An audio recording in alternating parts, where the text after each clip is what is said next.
Ya, ada risiko hukumnya apabila menjanjikan pacarnya untuk dinikahi namun tidak dinikahi, ternyata ingkar janji, ya, tidak jadi menikah karena ada keputusan secara sepihak. Nah, maka dapat dituntut secara pidana, dapat dituntut juga secara perdata, yaitu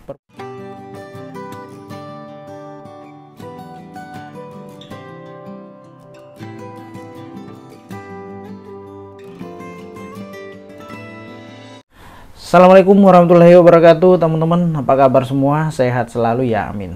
Terima kasih sudah tonton channel YouTube saya, Isram Lau, channel yang membahas tentang hal-hal berkaitan dengan hukum dan juga tentunya bahas tentang edukasi masalah hukum. Nah, baik teman-teman, segmen kali ini saya mau bahas tentang janji menikahi pacar namun tidak ditepati. Nah, apakah bisa dituntut sang pacar atau si cowok ini? Nah, kalau bisa dituntut, nah harus menggunakan undang-undang apa, pasal berapa? Nah, oke teman-teman, tonton terus video ini sampai selesai ya. Nah, tadi mengenai mantan pacar ya, atau pacar yang tidak jadi dinikahi ya.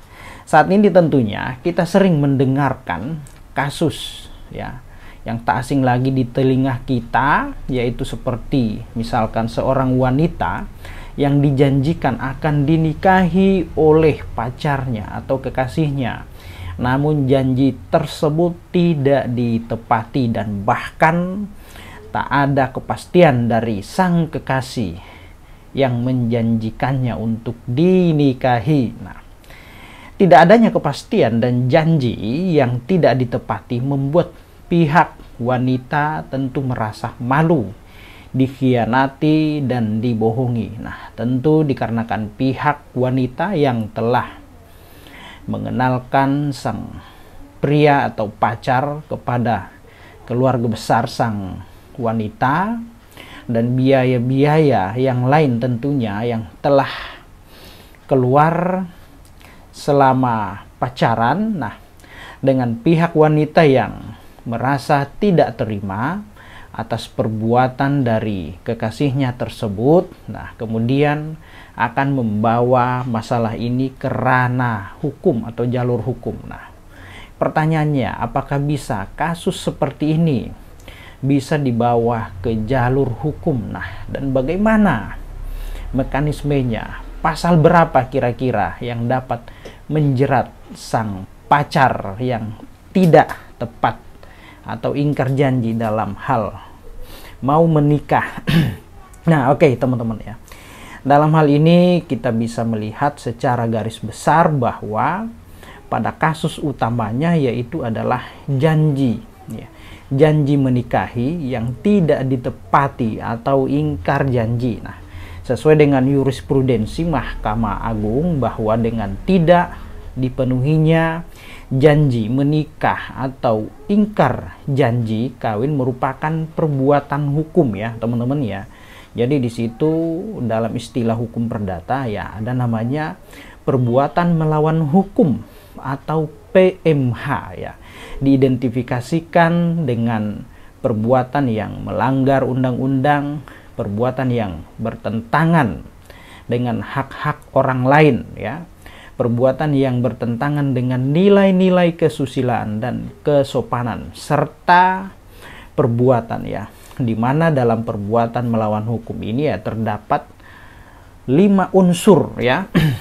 Unsur PMH ya, perbuatan melawan hukumnya, yaitu pertama adanya suatu perbuatan, lalu kedua perbuatan tersebut melawan hukum, ketiga adanya kesalahan dari pihak pelaku, 4 adanya kerugian bagi korban, dan kelima adanya hubungan kausal antara perbuatan dengan kerugian ya teman-teman ya. Itu ya, ada 5 unsur perbuatan PMH itu. Nah, pada kasus tersebut nih termasuk dalam perbuatan melawan hukum ya, dimana sang pacar ini ya telah melanggar norma kesusilaan atau kepatutan, sehingga dia harus bertanggung jawab dengan mengganti kerugian tersebut ya. Ingat ya, karena sudah menimbulkan kerugian, maka dia harus bertanggung jawab. Siapa dia itu dalam hal ini adalah pacar ya. Dia harus bertanggung jawab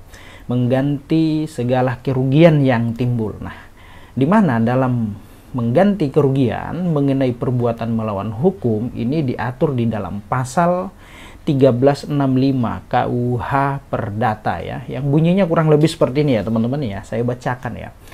Tiap perbuatan melawan hukum yang membawa kerugian bagi orang lain mewajibkan orang yang karena salahnya menerbitkan kerugian itu mengganti kerugian tersebut. Nah, sangat jelas ya pasalnya teman-teman ya. Ya, ada di pasal 1365 KUH Perdata tentang perbuatan melawan hukum atau PMH. Nah, dalam perbuatan melawan hukum terdapat juga putusan kasus yang serupa nih pada putusan nomor 3191/PDT/1984 yang dikeluarkan pada Februari 1986 ya, yang merupakan putusan pertama di Indonesia yang menyimpulkan bahwa ingkar janji menikah adalah suatu bentuk perbuatan melawan hukum dan ikuti keharusan membayar ganti rugi. Nah, itu ya teman-teman ya. Jadi terkait perbuatan melawan hukum ini ya, mengenai kerugian yang timbul, maka siapapun yang menimbulkan kerugian terhadap orang lain, maka wajib baginya untuk mengganti kerugian tersebut. Nah, itu teman-teman ya. Nah, jadi selain ranah hukum perdata ya, ternyata bisa juga diajukan dengan jalur pidana ya, selama unsurnya itu terpenuhi. Nah, seperti pada putusan Majelis Hakim pada Pengadilan Negeri Sekayu Sumatera Selatan, nah ini tahun 2015 ya, di mana seorang pria yang tidak menepati janji menikahi dan mendapatkan sejumlah barang dari keluarga korban kemudian melarikan diri ya, melarikan diri. Nah, di mana ada unsur penipuan di sana ya. Nah, sesuai dengan pasal 378 KUHP bunyinya ya kurang lebih seperti ini ya, mengenai penipuan ya. Barang siapa dengan maksud untuk menguntungkan diri sendiri atau orang lain secara melawan hukum dengan menggunakan nama palsu atau martabat palsu, dengan tipu muslihat atau rangkaian kebohongan menggerakkan orang lain untuk menyerahkan barang sesuatu kepadanya atau supaya memberi utang maupun menghapuskan utang, diancam karena penipuan dengan pidana paling lama 4 tahun. Wow, lumayan juga ya. Bayangin aja kalau di dalam penjara, di dalam lapas itu selama 4 tahun teman-teman, apa yang akan terjadi ya. Malunya luar biasa. Terus kemudian ya hal-hal yang lain pasti tentunya terbengkalai ya, karena ya ini dihukum karena melakukan penipuan. Itu termasuk tindak pidana ya. Jadi ingat, bagi siapapun atau orang yang sedang pacaran, maka jangan menjanjikan kepada pacarnya untuk dinikahi atau menikahi, sebab kalau itu dilakukan, diucapkan lalu di perjalanan kemudian tiba-tiba tidak mau menikahi sang pacar, maka bisa dituntut secara pidana, yaitu penipuan teman-teman ya. Nah, di sisi lain selain penipuan, nah juga dapat dituntut secara perdata, yaitu perbuatan melawan hukum ya, PMH. Nah, itu ya teman-teman ya. Nah, jadi apabila kita melihat pada kasus tersebut ya, yang mengenai penipuan tadi, termasuk melakukan perbuatan penipuan yaitu dengan maksud menguntungkan diri sendiri dengan tipu muslihat maupun rangkaian kebohongan. Nah, di sana ya berarti unsurnya terpenuhi ya. Jadi ya, pertama menguntungkan diri sendiri, ada tipu muslihat atau rangkaian kebohongan. Nah, itu ya teman-teman ya, kalau sedang pacaran atau sedang di mabuk cinta, jangan langsung seenaknya mengatakan saya siap menikah dengan kamu ya. terus kemudian oke, sampaikan kepada orang tuamu, atau kapan saya ketemu dengan pihak keluargamu, saya akan melamar dan menikah dengan kamu. Lalu karena saking ya orang kalau pacaran itu bagaimana sih ya, perasaannya berbunga-bunga, ya apapun ya tidak jadi penghalang. Nah itu, setelah berjalan ternyata janji hanya sekedar janji ya.